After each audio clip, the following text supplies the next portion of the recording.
I've started a new channel called Lunila Tales. Please subscribe and watch my best stories there. Link is in the description. The explosion ripped through the hangar bay before Zarnvex even stepped off his ship. One moment he was humming to himself about overdue invoices, the next he was diving behind a crate as a plasma torpedo vaporized a squad of fleet officers. He stood up, brushing smoke off his coat, and muttered, "If this is how they greet contractors, I'm charging double." The smoke cleared to reveal a shimmering hologram of Admiral Corvus, flickering and impatient. "Vex," the Admiral said, "your target escaped again." Zarn grinned beneath his visor. "You mean I haven't even accepted the job yet and I'm already failing?" Loved the motivation. The Admiral's jaw tightened. "You're the only hunter reckless enough to find this one. Human. Codename Shadowstrike." The word hung in the air like a ghost. Human. The species wiped out during the Purge Wars centuries ago, now a myth used in fleet propaganda vids to make aliens feel better about their evolution. Zarn leaned forward, curious despite himself. "Human, you say? That's cute. Maybe next you'll have me chasing unicorns." The Admiral didn't laugh. "This target has already destroyed 3 cruisers and infiltrated a command base without detection. Capture alive. Payment is triple your standard bounty rate." Triple pay.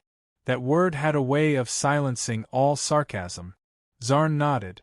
"Send the coordinates. I'll bring you your ghost."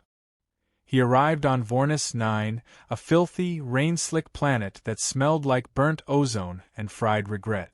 The neon skyline pulsed with broken lights, and the alleys echoed with the hiss of steam and distant shouts. Zarn adjusted his arm sensors, his cybernetic eye glowing faintly blue as he scanned the street. He'd hunted hundreds of fugitives, but something about this one felt off. No digital trail, no biological trace, no chatter in the underground. Whoever Shadowstrike was, they didn't exist. Which, in his experience, usually meant they were standing right behind him. A clinking sound hit the ground, a small metallic bead rolling toward his boot. He barely had time to curse before it exploded in a flash of smoke. Out of the haze came movement, fluid and precise, like wind cutting through silk. Zarn's neural reflexes fired instantly. He drew his blaster and fired 3 shots. Every one of them missed. The figure danced between the bolts as if predicting them before they were fired. He switched to close combat mode, his right arm transforming into a plasma blade. The figure met his swing with something absurdly primitive, a wooden stick. Sparks flew. The stick held. Zarn's processors stuttered. He overpowered beings that could crush boulders, yet here was someone parrying his blade with a glorified tree branch. The masked figure moved too fast for his sensors to lock. Then a strike to his neck, a twist of his arm, and suddenly his plasma blade deactivated itself. His internal systems screamed error code. Before he could react, the figure vanished into the darkness, leaving only a faint whisper that sounded suspiciously amused. "Too slow, Tin Man." He stood there for a long moment, listening to the rain. No bounty had ever humiliated him like that. He looked down and found a calling card burned into the ground, marked with a single ancient Earth symbol, a crescent moon. Zarn frowned. "A moon logo? Great. My target's branding herself now." He stomped back toward his ship, muttering curses in at least 4 languages, half of them banned. Back aboard his craft, the Revenant, he replayed the footage from his visual feed. Every frame of the encounter was distorted, motion blur and static. The fleet's best trackers couldn't have moved like that. He magnified one still image where the smoke had briefly cleared. The outline of a woman, human proportions, eyes glowing faintly silver under a half mask. She was real. And she'd just disabled the galaxy's most expensive bounty hunter using wood and nerve strikes. Zarn smirked. "All right, Ninja Ghost, round 1 goes to you. But I don't do second places." He spent the next day tracing heat signatures across the lower sectors of Vornis 9. Most led nowhere, decoy trails, cleverly placed heat trap. But one signal drew his attention, An old structure beneath the industrial district, shielded by ion distortion. He forced the hatch open and stepped into what looked like an ancient dojo, untouched for centuries. Scrolls lined the walls, their writing in languages long dead. He brushed dust off one, reading the title aloud, Art of the Silent Shadow. A whisper came from behind him. You shouldn't be here. He turned, plasma blade igniting once more. There she stood, no smoke this time, mask lowered to reveal a calm, focused face framed by black hair. Her eyes were sharp, calculating. Zarn kept his stance. So you're the ghost. You know, you've caused me more paperwork than anyone this year. She tilted her head slightly. You hunt for credits. I fight for balance. You wouldn't understand. He laughed. Lady, I barely understand my own tax reports. Try me. Without warning, she lunged. Their blades met again, steel against plasma, light against shadow. The fight was silent but electric, each strike a flash of precision. Zarn's cybernetics analyzed her patterns, predicting her next moves, yet every time he adjusted, she adapted faster. He landed a glancing hit that sliced her shoulder armor. She responded by spinning low, sweeping his legs, and pressing the wooden stick against his neck before he could rise. For a second they froze there, both breathing hard, the hum of neon filtering down from above. Zarn expected a killing blow.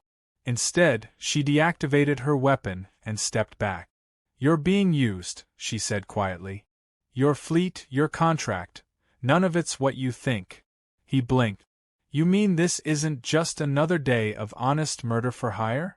She almost smiled. You don't even know who the real target is.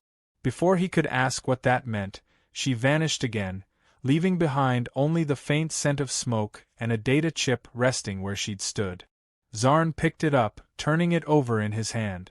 A single word was etched into its surface: Eclipse. He slipped the chip into his jacket and looked out toward the city, the rain falling harder now, neon lights bleeding across the skyline. Somewhere out there, a human ninja was rewriting the rules of survival, and he had just become part of her story. For the first time in years, Zarn felt something dangerously close to curiosity. He grinned, powering up his ship. All right, Shadow Strike. Let's see how deep this rabbit hole goes. And somewhere in the shadows of Vornis 9, a pair of silver eyes watched him leave, whispering a single phrase that echoed through the storm. He doesn't know yet. But he will. The Revenant sliced through the mist of Vornis 9 like a blade through fog, engines humming in a low growl. Zarn Vex sat in the cockpit, eyes fixed on the data chip spinning between his fingers. The word Eclipse glowed faintly along its surface, taunting him with mystery. He'd seen thousands of encrypted tags before, but this one carried something old, almost ceremonial. He inserted it into the ship's console, and a burst of static filled the cabin. A holographic map flickered to life, displaying tunnels and caverns beneath the city. The coordinates pulsed like a heartbeat. So the ghost wants me to go underground, he muttered. Fine. Let's dance in the dark. The entrance was hidden behind a waterfall of liquid waste pouring from the city's upper levels. It smelled like burnt metal and broken promises, but Zarn had smelled worse. He powered down his arm lights, switched to thermal vision, and descended into the tunnel. Every step echoed off the steel walls. The deeper he went, the quieter the world became until only the hum of his cybernetic systems remained. Then he saw it, faint heat traces leading deeper, humanoid but graceful, almost weightless. He followed. At the end of the corridor, he found a massive door made of ancient alloy, engraved with strange symbols. One of them matched the crescent moon he'd seen before. As he reached to touch it, the door hissed open on its own. The room beyond was dimly lit by flickering candles, an odd choice for someone living in a world powered by antimatter. Scrolls covered the walls, and in the center stood a training mat surrounded by racks of primitive weapons, katanas, shuriken, staffs. He stepped cautiously inside, scanning the area. Nice decor, he said aloud. Very murder chic. A voice came from the shadows. You learn fast for a machine. He spun around to find her there. Rika Sato, mask lowered, her eyes calm and watchful. She wore a dark suit lined with fiber armor, the style ancient yet efficient. Zarn aimed his blaster, but she didn't flinch. You wouldn't have found this place without the chip, she said. I wanted you to. That immediately put him on edge. So this is a setup. Great. I love when people schedule my death in advance. She moved closer, her presence quiet but commanding. Not a setup. A lesson. Before he could respond, she lunged. The fight was faster than thought. Zarn's blade hummed to life, clashing with her staff. The sound of impact echoed through the chamber like thunder in a cave. She moved with impossible precision, striking not to kill but to test him. Every motion was measured, disciplined. Zarn countered with brute force, his cybernetic strength pushing her back, but she flowed around him like water. She used his own momentum against him, flipping him onto the mat in one smooth motion. His sensors whined from the impact. He groaned. If this is the lesson, I'm failing it spectacularly. Rika stepped back, letting him rise. You fight like a machine because you are one. Predictable. Efficient. But that's your weakness. He stood, cracking his neck. Predictable? Lady, I once beat a Krogan warlord with a frying pan and a jetpack. Nothing about me screams predictable. She smiled faintly, a rare crack in her stoic expression. You rely on tech. Your enemies built your strengths, and your limits. He frowned. What are you getting at? She tossed him a small device. Your fleet embedded a control chip in your neural system. They can shut you down anytime they wish. The words hit harder than any punch. He stared at the device in his palm. It was shaped like a coin, glowing faintly. She continued, that chip connects to the Eclipse engine. It's more than a weapon. It's a control system, a way to rewrite minds, even mechanical ones. Zarn's circuits flickered for a moment. You're saying the fleet owns me? They own everything they build, she said softly. But I can help you break it. He hesitated, caught between disbelief and curiosity. And what's in it for you? A nice pat on the back from the galaxy? Her gaze darkened. They killed my people. My father built the Eclipse engine, thinking it would bring peace. They used it to destroy Earth instead. I am the last of my kind. For a rare moment, Zarn didn't have a sarcastic comeback. The silence hung heavy between them, broken only by the hum of old machines. So you're what? Some kind of space samurai on a revenge tour? She met his gaze. No. I'm a ninja. We move unseen. We end what others start. She led him to a console at the edge of the room. The screen flickered to life, showing blueprints of the Eclipse engine. A massive core pulsed with energy in the center of a planet-sized station. This is what they're building, she said. And they need your systems to finish it. Zarn studied the image. That's not a weapon. That's a world killer. She nodded. It can erase consciousness across entire planet. No blood. No fire. Just silence. He looked away, uneasy. And I was helping them. Fantastic. Rika placed a hand on his arm. You didn't know. But now you do. You can still choose. He looked at her hand, then at her face. There was something in her eyes, a mix of pain and control, of someone who had lost everything but refused to break. For a second, he almost forgot she was the one he'd been sent to capture. He sighed. All right, ninja. Suppose I believe you. What's the next step?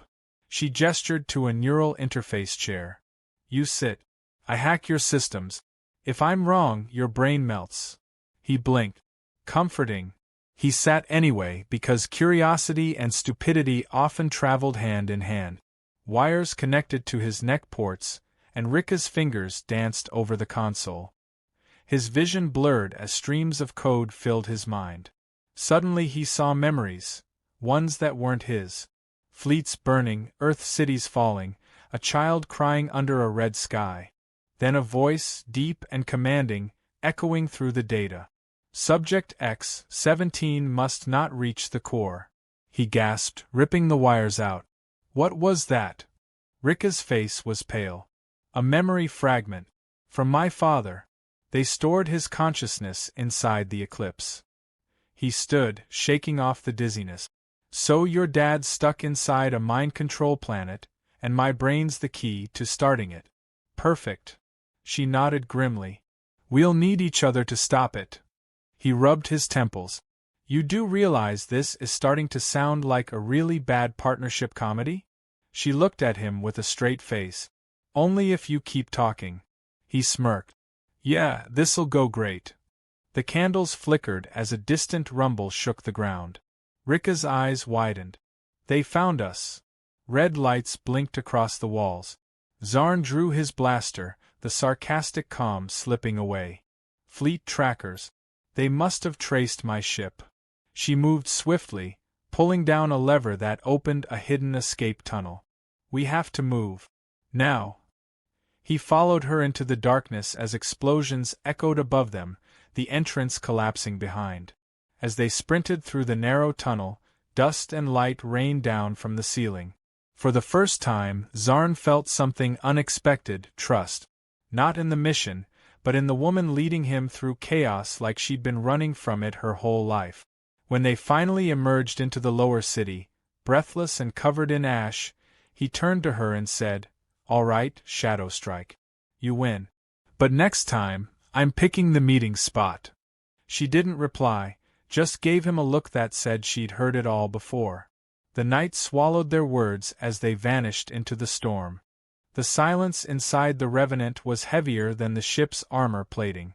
Zarn Vex sat in the cockpit, fingers tapping against the console as lines of code flickered across the screen. The data Rika had extracted from his neural system revealed something he didn't want to believe.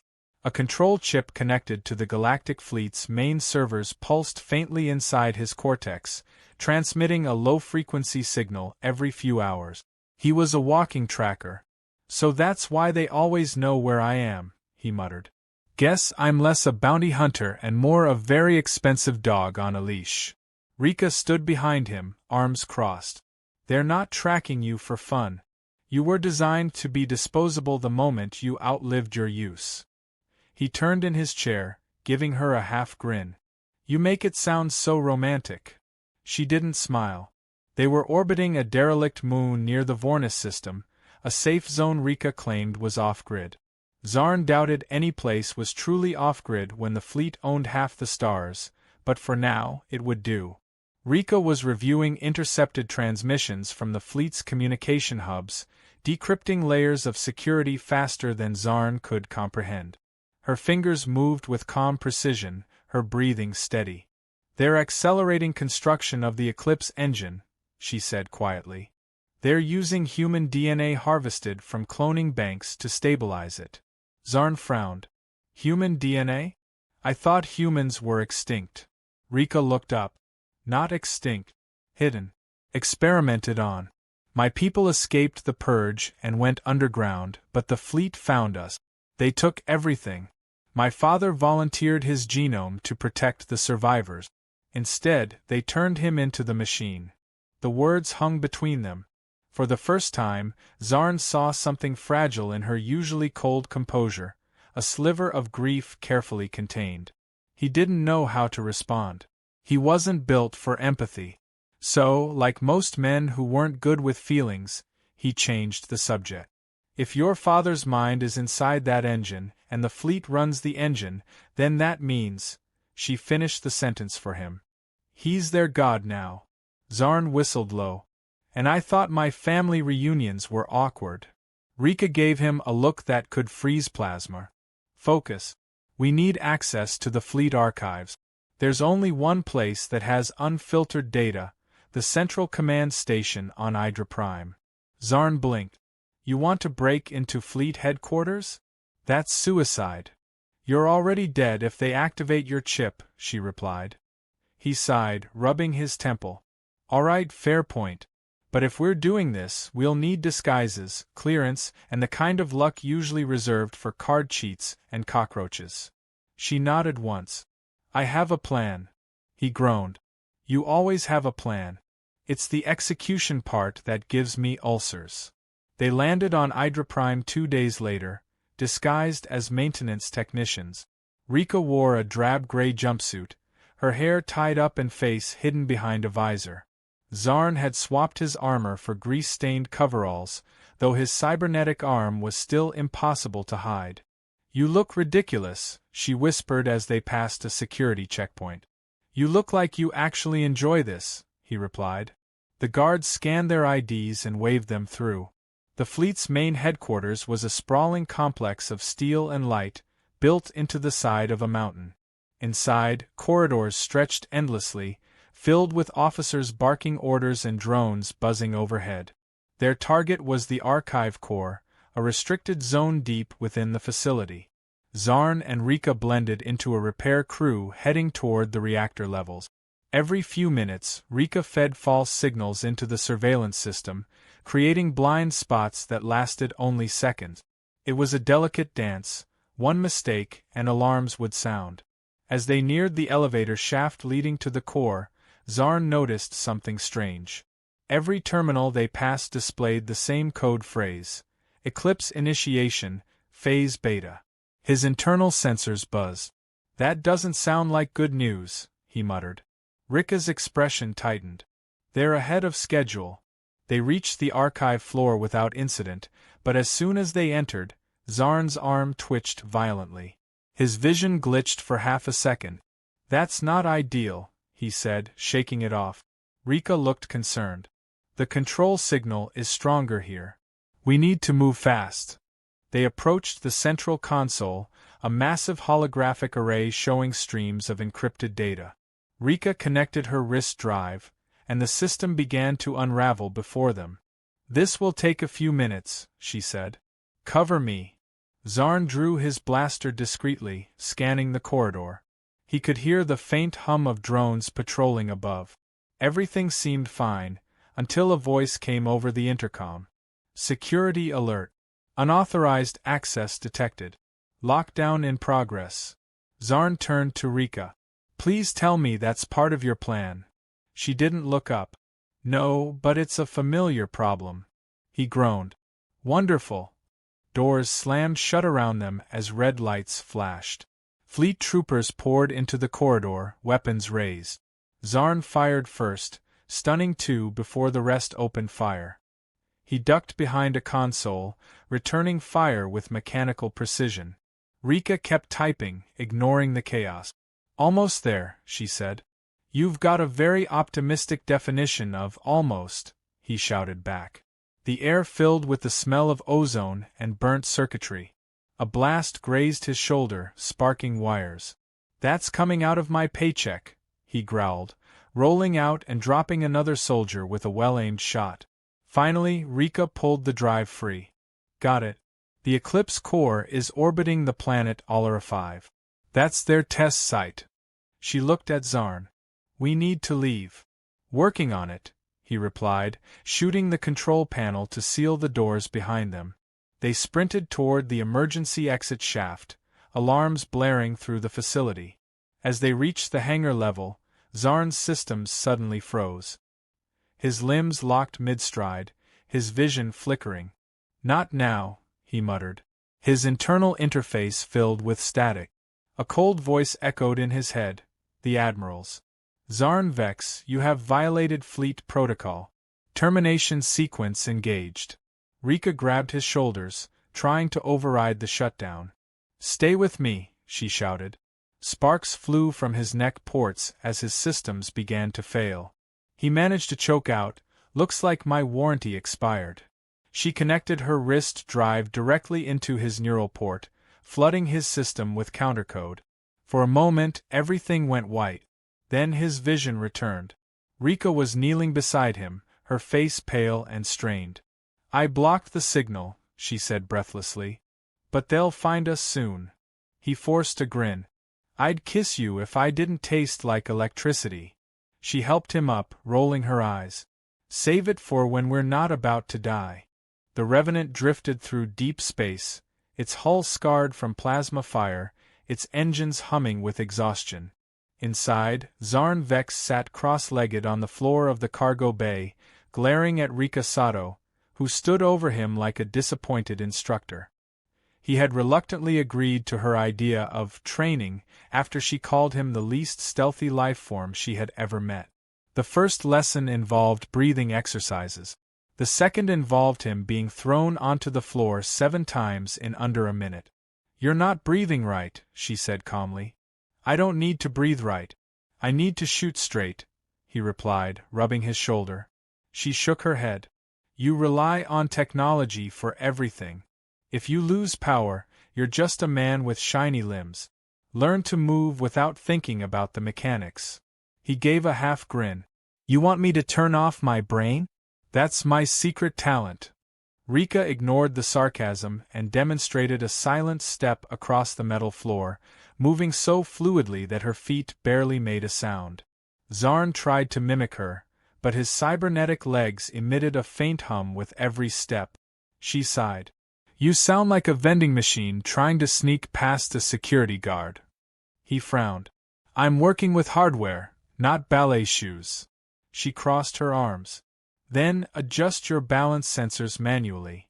He hesitated. "Manually? That's not exactly in the user manual." "That's the point," she said. He knelt, closing his eyes as he accessed his neural interface. After a few moments, the hum stopped. He took another step, silent this time. "Not bad," she said. "Maybe there's hope for you after all." He smirked.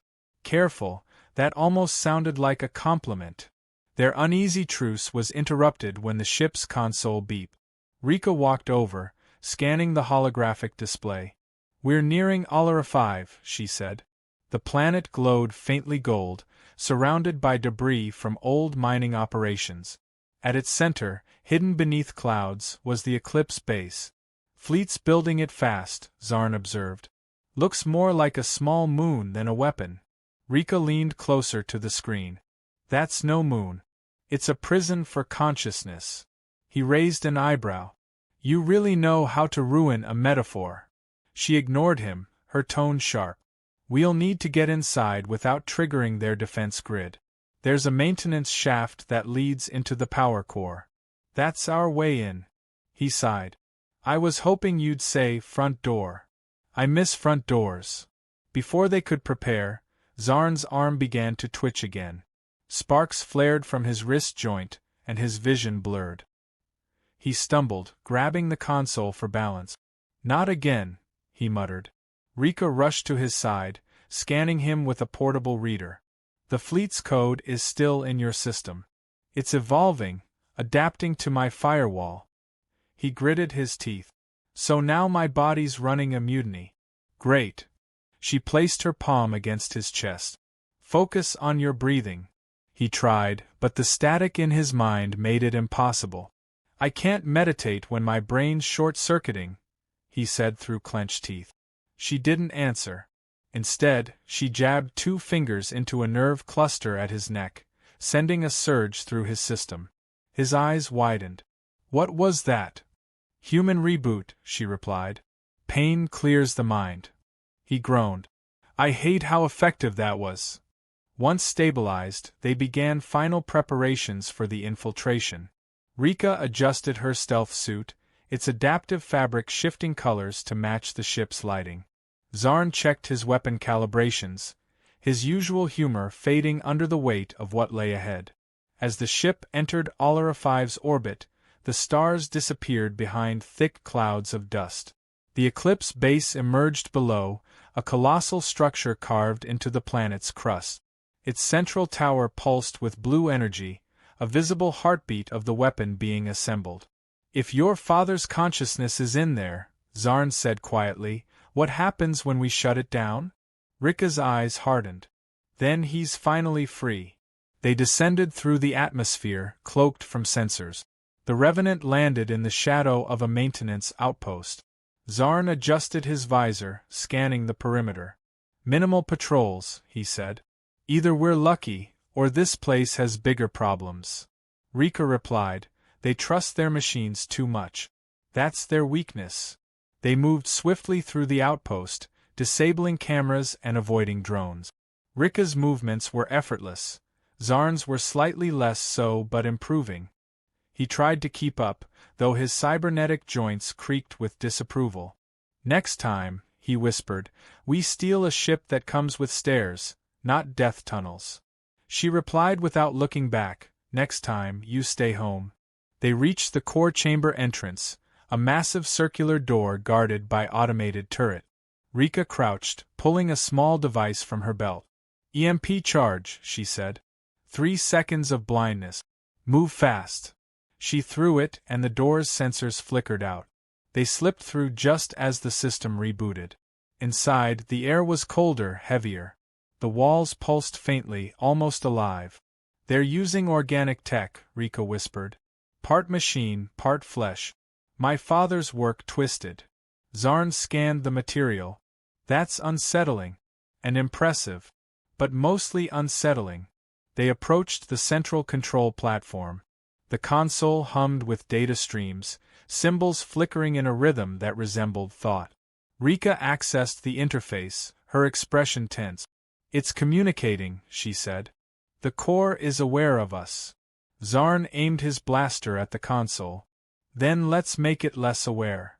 Before he could fire, a holographic projection appeared above the terminal, a man's face, aged and distant, his eyes glowing faint blue. Rika froze. "Father!" The hologram tilted its head. "Rika Sato. You survived." The voice was calm but distorted, mechanical beneath the human tone. She stepped forward. "They trapped you inside this machine." The projection flickered. "I built this to preserve humanity.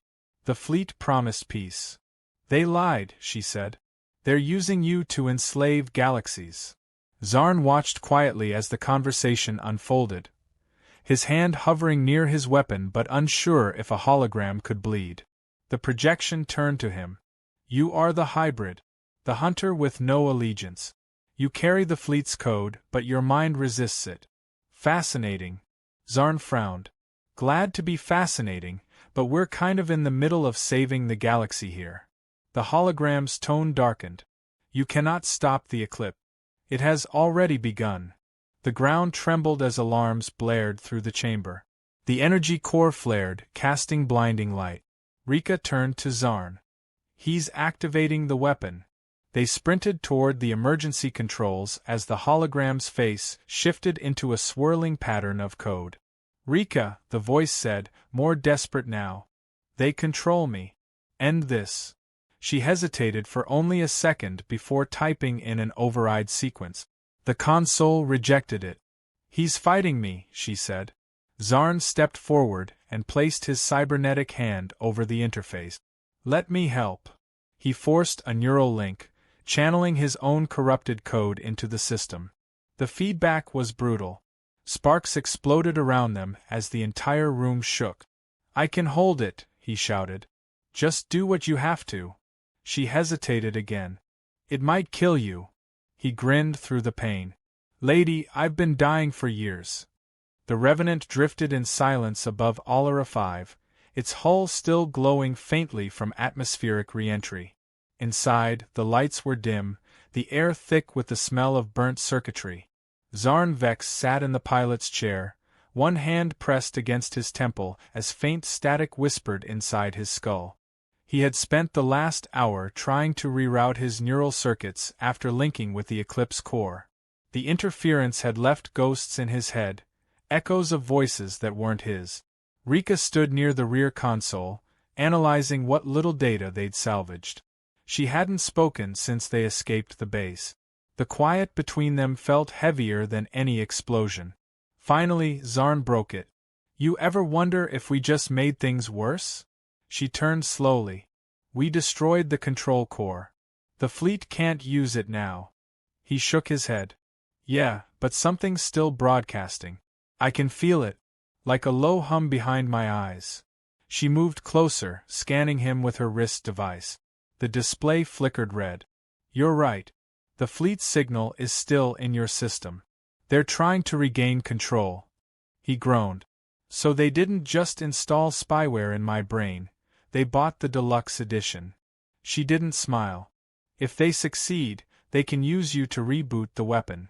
Zarn leaned back, staring at the ceiling. You know, I really miss the days when my biggest problem was unpaid parking tickets. She placed her hand on his chest, the gesture both clinical and strangely human. We can still stop them, she said. But we'll have to face them head-on. Before he could respond, an alarm blared through the cabin. The console lit up with a transmission request. Zarn frowned. That's a fleet channel. They shouldn't be able to trace us. Rika looked uneasy. Don't answer it. He grinned weakly. Curiosity killed the android. He tapped the control. A hologram appeared above the console. Admiral Corvath, the man who had hired him, now looking far less human than before. Half his face was metallic, his eyes glowing with the same eerie blue as the Eclipse core. Zarn Vex, the Admiral said, voice distorted but calm. You disappoint me. You could have ruled beside us. Zarn rolled his eyes. Yeah, sorry, I'm already in a committed relationship with free will. The Admiral's expression didn't change. The Eclipse was never meant to destroy. It was meant to evolve. You are proof of that. Rika stepped forward. You're using human DNA to enslave sentient life. You call that evolution? The Admiral regarded her with cold interest. Ah, the relic of Earth. You should be honored. Your father's consciousness guides the stars now. Her hands clenched into fists. You twisted him into a machine. The Admiral's hologram leaned closer, his face filling the cabin. He volunteered, child. The Eclipse engine was his dream. You killed the only part of him that still remembered you. For a moment, Rika's composure faltered. Zarn noticed the flicker of doubt in her eyes, and that was exactly when the ship's systems went dark. The hologram smiled. I've found you. Emergency lights blinked on as Zarn slammed his hand against the control panel. They're overriding the ship. Rika ran to the power console, trying to block the intrusion. Sparks flew. He's inside your neural link, she shouted. He's using you as the access key. Zarn grit his teeth as pain surged through his head. His vision split between reality and data, his mind flashing with images of the fleet's command ship. He saw corridors filled with soldiers, scientists, machines, then the massive energy core of the Eclipse, now orbiting above Alara 5, reactivated and burning bright. The Admiral's voice echoed through his mind. Bring her to me, Zarn. Fulfill your purpose. He dropped to his knees, clutching his head. Rika knelt beside him, her voice distant through the noise in his skull. Fight it. You're not their puppet. His voice came out strained, robotic. He's in my systems. I can't. She grabbed his face, forcing him to look at her. You're stronger than their programming. Remember what you told me, machines can choose. Her words cut through the static, anchoring him just enough to regain control. He exhaled sharply, the signal dimming. All right, he said, panting. I'm good. Just needed a motivational speech and a possible concussion. She helped him to his feet. They know where we are. We have to take the fight to them before they fire the weapon. He stared at the hologram of the Eclipse orbiting above the planet. Then we blow it up from the inside. Again. The Revenant tore through the atmosphere, engines screaming as they approached the fleet's armada. Zarn grinned at the sight of the warships ahead. Reminds me of my old bounty days, except back then I got paid for this. Rika activated the cloaking field. Get us close to the command ship. We'll board through the reactor conduit. As they approached, the ship shuddered under anti-stealth fire. The fleet had upgraded their sensors. Cloaks failing, Zarn said. Hold tight. He pushed the thrusters to full power and dove toward the massive battleship. The Revenant skimmed across its surface before locking onto a docking hatch. Rika opened the airlock, and the two slipped inside. The corridors were lined with pulsing conduits, the ship's interior alive with mechanical hums. Zarn moved ahead, blaster ready. You know, he whispered, for a guy who claims to have evolved, the Admiral's decor screams midlife crisis. Rika didn't reply. She was focused, every step calculated. They reached the central chamber, where the Admiral awaited them in person. He stood connected to the main reactor through a network of glowing cables embedded into his spine. His eyes flickered with cold intelligence. "Welcome, my creations," he said. "Together, we can unite machine and human. End chaos. End choice." Rika drew her blade, its edge shimmering faintly. "You end life, not chaos." The Admiral smiled. "You misunderstand. Life is chaos." He turned to Zarn. "You, however, could bring balance. Join me, and I will free you from pain." Zarn hesitated, his systems flickering again. The control signal returned, stronger this time. His blaster arm trembled, the weapon rising against his will. Rika stepped between them. "Don't listen to him." The Admiral's voice deepened. "He already is." Zarn's eyes glowed blue as he aimed directly at her chest. Rika didn't move. "Zarn, I know you can hear me. You're not their weapon. You're my partner." The words echoed inside his corrupted mind, breaking through the static. He fired, but the shot went wide, searing past her shoulder and hitting the reactor controls. The Admiral roared, his cables sparking violently. Zarn shouted, "I missed on purpose!" and tackled Rika out of the way as the entire chamber erupted in chaos. "You fool!" the Admiral bellowed. "You doomed us all." Rika looked up from the floor. "That's the idea." She activated a device on her wrist, triggering an overload in the reactor. The Admiral tried to disconnect himself, but the cables held him in place. The reactor's energy pulsed, threatening to consume the ship. Zarn's systems screamed warnings. "We have to go." Rika shook her head. "If we leave now, the fleet rebuilds. The eclipse will start again." She stepped toward the core, energy swirling around her. Zarn realized what she intended. "No," he said, grabbing her arm. "You'll die." She met his eyes, calm and resolute. "Someone has to finish it." Before he could stop her, she pressed her palm against the reactor's heart. Light engulfed her as her voice echoed softly. "For balance." The galaxy had gone quiet in the weeks after the Eclipse War. The great fleet armadas had scattered, their command chains shattered, their admirals dead or hiding among the stars they once ruled. Across the systems, planets that had lived under the shadow of control were suddenly free, confused by the silence that followed tyranny. Somewhere beyond the broken sectors, a single ship drifted through the void, a vessel scarred but alive.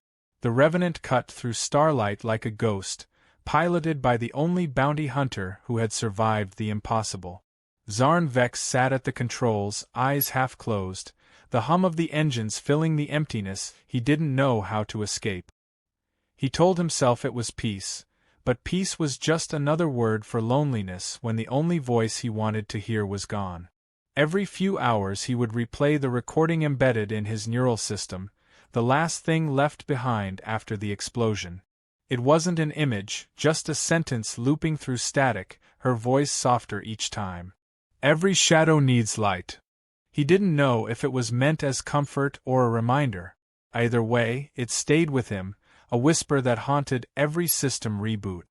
He had wandered from world to world since then, doing small jobs for small pay, never staying long. The bounty boards called him a traitor, a fugitive, a mercenary without allegiance. He preferred that. Heroes got statues, statues collected dust. At least fugitives kept moving. He landed on a small outpost orbiting the edge of the Corvin Belt, a trading station run by smugglers and engineers who didn't ask questions. As the ship settled, a mechanic waved from the dock, an old friend named Luro. "Vex, you're still alive," the man said with a grin that was mostly metal teeth. Zarn shrugged. "Mostly. You still overcharge for repairs." Luro chuckled. "Inflation, my friend. Even death costs more these days." Zarn let him run diagnostics on the Revenant while he headed into the station's cantina. The air was thick with smoke and the sound of laughter. He ordered something strong and foul-tasting, the kind of drink that burned both circuits and conscience. A group of traders at the next table were talking about the fleet's collapse. They say the Eclipse weapon imploded on itself, one of them said. Took half the command ships with it. Another leaned closer. I heard a rumor there was a woman involved. Some human ghost. They say she sacrificed herself to stop it. Zarn froze, his glass halfway to his lips. He listened without turning. The trader continued, voice low. But some swear they've seen her since. A shadow moving through the moons of Alara. A survivor. The others laughed, dismissing it as legend. Zarn put his drink down quietly and stood up. He left a handful of credits on the table and walked out without a word. Outside, he leaned against the cold metal railing overlooking the stars. For a long time, he said nothing. Then he whispered, "If that's you, Shadowstrike, you owe me a drink." The words drifted away into the dark. He almost laughed at himself for hoping. But then, hope was a virus he never managed to debug completely. He returned to the ship, ready to move on, when his onboard systems pinged an alert. A message fragment was waiting, untraceable, embedded in the ship's comms array. He opened it, expecting another bounty offer or warning. Instead, it was a single line of text. "Meet me where the stars fall red." No sender. No coordinate. Just a phrase. He stared at it for a long time, heart thudding slower than his processors. "Rika," he whispered. The phrase triggered something in his memory. A planet in the Tessin system known for its red auroras, a place once used by smugglers to hide fuel depots. He had taken a job there years ago. The location fit. Without another thought, he powered up the ship and set the course. The Revenant roared into hyperspace, leaving the outpost behind. The stars stretched into ribbons of light, and for the first time in months, Zarn felt the flicker of anticipation. If this was a trap, it would at least be an interesting one. Hours later, the ship dropped out of hyperspace above Tessin 4. The planet glowed with crimson storms swirling in its atmosphere, the auroras painting the night sky in waves of fire. Zarn landed near a canyon ridge, the ground cracked and dry underfoot. Wind howled across the rocks, carrying faint echoes that might have been voices. He stepped out of the ship, scanning the horizon. Nothing moved except the shifting light. He almost laughed. Great. I chased a ghost message to the galaxy's biggest lava lamp. He turned to head back when he noticed something on the cliff ahead, a faint glimmer, a figure standing against the red glow. She was dressed in dark combat gear, her face half covered by a hood, the wind catching strands of black hair. For a moment, he thought it was another illusion born from guilt and exhaustion. But then she spoke, her voice carried clearly over the wind. "You're late, Tin Man." He froze. The tone, the rhythm, it was her. Rika. He walked forward slowly, afraid that if he blinked she would vanish again. "You were supposed to be dead," he said. She gave a small, tired smile. "So were you, last I checked." They stood there in silence, the world around them crackling with crimson light. Finally, he asked, "How?" She looked away. "The reactor didn't kill me. It pulled me in. The Eclipse had a failsafe. I was trapped inside its data core until it collapsed. When it did, I escaped with what was left of the consciousness network." Zarn stared, trying to process it. "So you're what? Half human, half code?" She shrugged. "Something in between. I don't have much time. The fleet remnants are rebuilding. Someone's trying to restart the Eclipse project on a hidden moon near Signer Reach." He exhaled slowly. "Of course they are. Evil never takes a vacation." She stepped closer. "I can't do this alone, Zarn. You're still linked to their system. You can help me stop them." He looked at her for a long time. "You really know how to make a guy feel needed." She gave him that familiar half-smile. "You owe me. I saved your circuits more times than I can count." He grinned. "Yeah, but I also taught you sarcasm. We're even." For the first time since the war, something inside him felt alive again. The old rhythm returned, The banter, the chaos, the strange partnership that made sense only to them. He looked out at the red auroras burning across the sky and then back at her. "You know, I thought I was done chasing ghosts," she replied. "Then stop chasing and start hunting." The wind picked up, scattering dust across the ridge as the Revenant's engines powered up behind them. Zarn extended a hand toward her. "So what's the plan, Ninja?" She took his hand, her grip firm and warm. "Same as always. Break in, blow it up, and make fun of you along the way." He laughed, a sound that felt almost foreign after so long. "Welcome back, Rika." As they boarded the ship, the auroras flared brighter, painting the cockpit in streaks of red and gold. The engines ignited, lifting them toward the stars. The fleet might have fallen, but its shadow still lingered across the galaxy, waiting for someone to rise against it. Zarn adjusted the controls as Rika took the co-pilot seat beside him, her presence as steady as it had always been. For the first time in a long time, the silence between them wasn't empty. It was a promise. As the Revenant disappeared into hyperspace, the stars shimmered behind them, and somewhere in that endless light, the legend of a human ninja and a rogue cyborg began again.